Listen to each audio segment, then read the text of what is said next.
እንዴት ናችሁ? ዛሬ ደግሞ ሌላ አንድ ሀሳብ ላጋራችሁ የመጣሁት ሰሞኑን ከባለቤት ጋር እያወራን የሆነ ሀሳብ ላይ መግባባት አልቻልንም። ማለት እዛ ነገር ላይ ያለን አመለካከት በጣም የተለያየ ሆነና የሚገርም ነው። እግዚአብሔር ሁለት የተለያየ ጸባይ ያላቸውን ሰዎች አንድ እንዲሆኑ ህግ ይሰራል ብዬ የሆነ ጥያቄም ይሁን አይነት ንግግር ተናገርኩና ከዛ ባለቤቴ ምን አለኝ፣ አይ አንቺ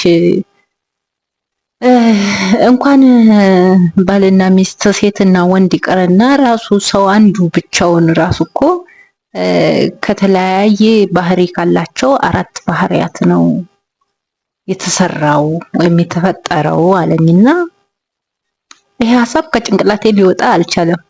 በጣም በተደጋጋሚ እያሰብኩት ነበርና እነዛ አራት ባህሪያትን እግዚአብሔር አንድ አድርጎ ያቆመበት የራሱ ችሎታ ምህረት እንዳለበት ሆኖ ግን በራሳቸው ባህሪያቱን ስናያቸው የሚያስማማቸው ባህሪ አለ፣ የሚያጠፋፋቸው ባህሪ አላቸው። ስለዚህ እግዚአብሔር ምን አደረገ? በሚያስማማቸው አስማምቶ አስቀምጣቸው ማለት ነው። አስባችሁታል? ማለት አስባችሁት ታውቃላችሁ?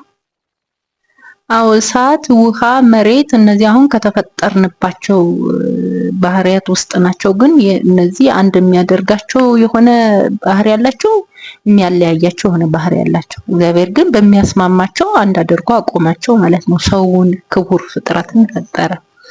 ወንድና ሴትንም እንደዛ የተለያየ ጠባይ ባህሪ እንትን ቢኖራቸውም ጠባይ ባህሪ የሰዎች ባህሪ አንድ ስለሆነ ጠባይ ቢኖራቸውም ግን የሚያስማማ የሚያፈላልጋቸው ግን ሌላ ደግሞ ጠባይ አለ አብሮ የሚያኖራቸው ማለት ነው። እና አሰብኩት፣ መኖር ከፈለግን አንዳችን ከአንዳችን ጋር አብረን መኖር ከፈለግን የሆነ የሚያስማማን ፓርት አለ። መጣላት ከፈለግን ደግሞ የሚያጣላ ፓርት አለ።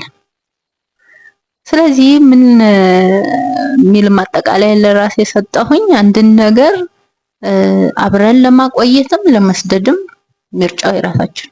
ምክንያቱም አብሮ ለማቆየት የሚያስችል አብሮ የሚያቆይ ፓርት አለን፣ የሚያለያይም ፓርት አለን።